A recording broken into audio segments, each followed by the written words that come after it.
तो ना सिर्फ उत्तर प्रदेश में बल्कि आपको बता दें देश में दलित बड़ी नेता मायावती जो इस वक्त प्रेस कॉन्फ्रेंस कर रही है, आज उनका जन्मदिन है और बीएसपी के आज वो कैंपेनिंग की भी शुरुआत करेंगे वर्चुअल की है। वे अर्थात इनके अनुयायी आज पूरे देश में मेरे जन्मदिन को जन कल्याणकारी दिवस के रूप में बहुत ही सादगी व संजीदगी के साथ मना रहे हैं, जिसके तहत चलकर ही मेरे जन्मदिन के मौके पर हर वर्ष बीएसपी के लोग अपने सामर्थ्य, अपने आर्थिक सामर्थ्य के हिसाब से अपने अपने क्षेत्र में सर्व समाज में से विशेषकर गरीब, कमजोर, लाचार, असहाय व अन्य जरूरतमंद लोगों की विभिन्न रूपों में मदद भी करते हैं और इस बार भी मदद कर रहे हैं। और इस संदर्भ में मैं ये भी कहना चाहती हूँ कि खासकर कोरोना महामारी के दौरान परिवार में जिन कमाने वालों की मृत्यु हो गई है और उनके पीछे दुखी व पीड़ित चल रहे परिवारों की सरकारी मदद के अभाव में अब हालत काफी ज्यादा खराब हो गई है, तो उनकी भी पार्टी के लोग पिछले वर्ष की तरह इस वर्ष भी विभिन्न रूपों में काफी मदद कर रहे हैं। लेकिन इस मामले में दुख की बात यह है कि इस समय यूपी, उत्तराखंड व पंजाब आदि राज्यों में विधानसभा के आम चुनाव घोषित होने तथा चुनाव आचार संहिता भी लगने की वजह से अब यहाँ पार्टी के लोग इन सभी की किसी भी रूप में इस बार मदद नहीं कर पा रहे हैं, जबकि ये बात सर्वविदित है कि हमारी पार्टी समाज में विशेषकर गरीब, कमजोर, असहाय व अन्य उपेक्षित वर्गों के हित एवं कल्याण के लिए हमेशा अति गंभीर, संवेदनशील, ईमानदार व संघर्षरत रहती है, जिसके मुताबिक चलकर ही बीएसपी ने यूपी में 4 बार अपने नेतृत्व में यहाँ सरकार भी चलाई है। और इस दौरान हमारी पार्टी की सरकार ने मेरे जन्मदिन के मौके पर भी ऐसे लोगों के हित व कल्याण के लिए अनेकों जनहित की नई योजनाएं भी प्रारंभ की हैं, जिनसे इन्हें काफी ज्यादा लाभ पहुंचा है। लेकिन ये सब यहाँ जातिवादी, संकीर्ण, सांप्रदायिक व पूंजीवादी मानसिकता रखने वाली सभी विरोधी पार्टियों को अच्छा नहीं लगा है और फिर इन्होंने यहाँ बीएसपी के विरुद्ध अंदर एक होकर व किस्म किस्म के साम, दाम, दंड भेद आदि हथकंडे इस्तेमाल करके हमारी पार्टी को सत्ता में आने से रोका है, जिससे अब प्रदेश की जनता काफी हद तक समझ चुकी है, जिनसे हमें ये उम्मीद भी है कि यूपी में इस समय विधानसभा के लिए हो रहे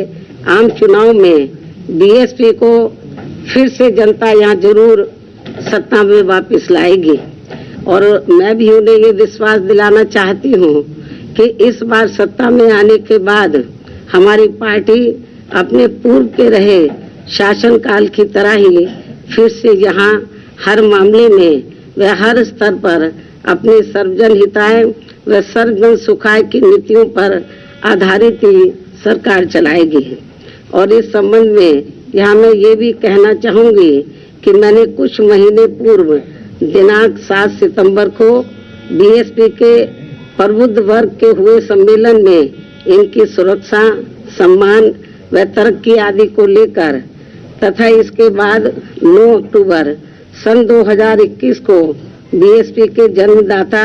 एवं संस्थापक मान्यवर श्री कांशीराम जी की पुण्यतिथि के मौके पर भी लाखों की संख्या में लखनऊ में आए हुए लोगों को संबोधित करते हुए प्रदेश की बिगड़ी हुई कानून व्यवस्था को सुधारने तथा यहाँ दलितों, आदिवासियों, पिछड़े वर्गों, मुस्लिम व अन्य धार्मिक अल्पसंख्यक समाज के लोगों के साथ साथ गरीबों, मजदूरों, बेरोजगारों, नौजवानों, किसानों, व्यापारियों, कर्मचारियों व अन्य विभिन्न क्षेत्रों में लगे लोगों के एवं छात्रों, युवाओं, महिलाओं, बुजुर्गों आदि के हित व कल्याण आदि के संबंध में जो कुछ भी जरूरी बातें कही हैं, तो उन पर फिर हमारी पार्टी की सरकार बनने पर पूरी ईमानदारी व निष्ठा से अमल किया जाएगा। वैसे भी आज देश की असली चिंता परम पूज्य बाबा साहब डॉक्टर भीमराव अंबेडकर के मानवतावादी संविधान के हिसाब से चलकर देश की करोड़ों जनता को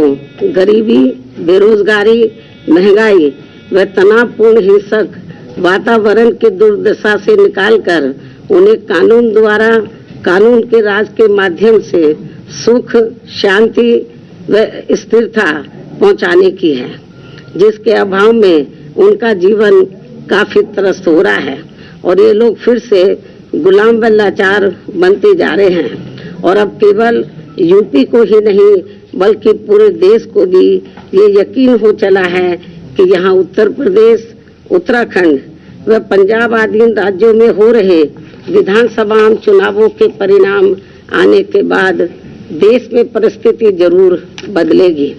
और आम जनहित में कुछ जरूर बेहतर होगा। इस प्रकार काफी लंबी प्रतीक्षा के बाद अब नया साल सन 2022 यहाँ उम्मीदों की ऐसी नई किरण लेकर आ रहा है, जिससे आम जनहित का भला होने की काफी प्रबल उम्मीद भी है। इस विश्वास के साथ ही अब मैं हर वर्ष की तरह इस वर्ष भी अपने जन्मदिन के शुभ अवसर पर मेरे खुद के द्वारा लिखित पुस्तक मेरे संघर्ष में जीवन एवं बीएसपी मूवमेंट का सफरनामा का हिंदी व अंग्रेजी संस्करण